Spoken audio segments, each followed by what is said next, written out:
أعوذ بالله من الشيطان الرجيم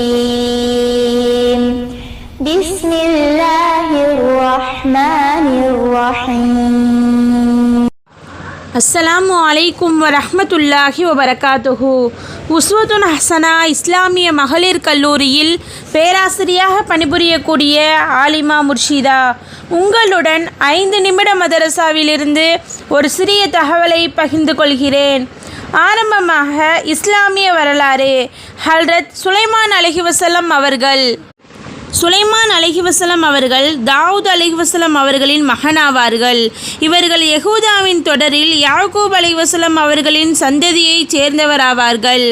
இவர்களை பற்றி புனித குர்ஆனில் 16 இடங்களில் கூறப்பட்டுள்ளன. மேலும் அல்லாஹ்விடமிருந்து இவர்களுக்கு அருளப்பட்ட பாக்கியங்கள் சிறப்புகள் பற்றியும் கூறப்பட்டுள்ளன.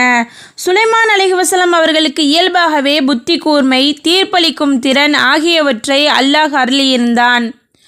இதன் காரணமாக தாவூத் அலைஹிவஸல்லம் அவர்கள் தமது அரசின் அநேக பொறுப்புகளை இவர்களிடம் ஒப்படைத்தார்கள். குறிப்பாக வழக்குகளின் தீர்ப்பு சம்பந்தமாக இவர்களிடம் ஆலோசனை செய்தார்கள். தாவூத் அலைஹிவஸல்லம் அவர்களுக்கு பிறகு சுலைமான் அலைஹிவஸல்லம் அவர்களுக்கு நபித்துவத்தையும் அரசாட்சியையும் அல்லாஹ் அருளியிருந்தான். இரண்டாவதாக அன்னலாரின் அற்புதம், பைத்தியம் நீங்குதல். யாலா பின் முரார் ரலியல்லாஹு அன்ஹு அவர்கள் அறிவிக்கிறார்கள், நான் ஒரு முறை நபி ஸல்லல்லாஹு அலைஹி வஸல்லம் அவர்களுடன் பயணம் செய்தேன். அப்பயணத்தில் ஓரிடத்தில் தங்கினோம். அங்கு ஒரு பெண்மணி தனது பைத்தியக்கார குழந்தையுடன் வந்தார். அப்போது நபி அவர்கள், அல்லாஹ்வின் பகைவனே, வெளியேறிவிடு, நான் அல்லாஹ்வின் தூதர் என்றார்கள். இதை கூறியதும் அக்குழந்தை தெளிவானது. சுபஹானல்லாஹ். மூன்றாவதாக ஒரு ஃபர்லை பற்றி, தெரிந்தே தொழுகையை கலா செய்தல். எவர் 2 வேளை தொழுகைகளை தகுந்த காரணமின்றி ஒரே நேரத்தில் தொழுவாரோ அவர் பெரும் பாவ வாசல்களில் ஒரு வாசலுக்கு வந்துவிட்டார் என்பதாக நபி அவர்கள் கூறினார்கள். நான்காவதாக ஒரு சுன்னத்தை பற்றி, கடனை நிறைவேற்றுகையில் ஓதும் துவா. கடனை திருப்பி கொடுக்கும்போது நபி அவர்கள் இந்த துவாவை ஓதினார்கள். பாரக்கல்லாஹு லக ஃபி அஹ்லிக வ மாலிக. பொருள், அல்லாஹ் உமது பொருளிலும் குழந்தைகளிலும் பரக்கத் செய்வானாக. ஆமீன். ஐந்தாவதாக ஒரு முக்கிய அமலின் சிறப்பு, பள்ளிவாசலில் மனம் ஈடுபாடு.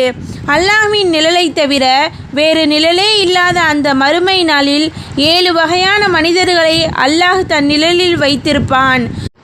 அவர்களில் ஒருவர் பள்ளிவாசலை சதாவும் உள்ளத்தில் நினைத்திருந்தவர் என நபி அவர்கள் கூறினார்கள். ஆறாவதாக ஒரு பாவத்தை பற்றி, தீய செயல்களுக்கு தண்டனை. குர்ஆனில் அல்லாஹ் தஆலா கூறுகிறான், எவர்கள் முஸ்லிம்களிடையே மானக்கேடான விஷயங்கள் பரவ வேண்டும் என பிரியப்படுகிறார்களோ அவர்களுக்கு நிச்சயமாக இம்மையிலும் மறுமையிலும் நோவினை தரும் வேதனை உண்டு. அல்லாஹ் யாவற்றையும் அறிகிறான், நீங்கள் அறிய மாட்டீர்கள். ஏழாவதாக உலகத்தை பற்றி, ஷைத்தான் ஏமாற்றக்கூடியவன். குர்ஆனில் அல்லாஹ் தஆலா கூறுகிறான், நிச்சயமாக அல்லாஹ்வின் வாக்குறுதி உண்மையாகும். ஆகவே இவ்வுலக வாழ்க்கை உங்களை ஏமாற்றிவிட வேண்டாம். ஏமாற்றுபவனாகிய ஷைத்தானும் அல்லாஹ்வை குறித்து உங்களை ஏமாற்றாதிருக்கக்கூடும். எட்டாவதாக மறுமையை பற்றி, சொர்க்கத்தின் பறவை. சொர்க்கத்தில் உள்ளவர்கள் பறவையின் இறைச்சியை சாப்பிட விரும்பினால் போதும், அது பொரித்த நிலையில் அவர்களுக்கு முன் தோன்றும் என நபி அவர்கள் கூறினார்கள். ஒன்பதாவதாக நபி வழி மருத்துவம், மனோ தத்துவ சிகிச்சை. நீங்கள் ஒரு நோயாளியை காணச் சென்றால் அவருக்கு மரண பயம் நீங்கிவிடும் முறையில் ஆறுதலாக பேசுங்கள். உங்களின் பேச்சால் அல்லாஹ்வின் விதி மாறப்போவதில்லை என்றாலும் அந்த நோயாளி கவலையை மறந்து சிறிது ஆறுதல் பெறுவார் என நபி ஸல்லல்லாஹு அலைஹி வஸல்லம் அவர்கள் கூறினார்கள். 10ஆவதாக அன்னலாரின் அறிவுரை, உறங்கும் முன் உலு செய்யுங்கள். தூங்குவதற்காக படுக்கைக்கு செல்லும் முன் தொழுகைக்காக செய்வது போன்று உலு செய்து கொள்ளுங்கள். பிறகு வலது பக்கம் ஒருக்களித்து படுத்துக்கொள்ளுங்கள். அல்ஹம்துலில்லாஹ். அஸ்ஸலாமு அலைக்கும் வரஹ்மத்துல்லாஹி வபரகாத்துஹு.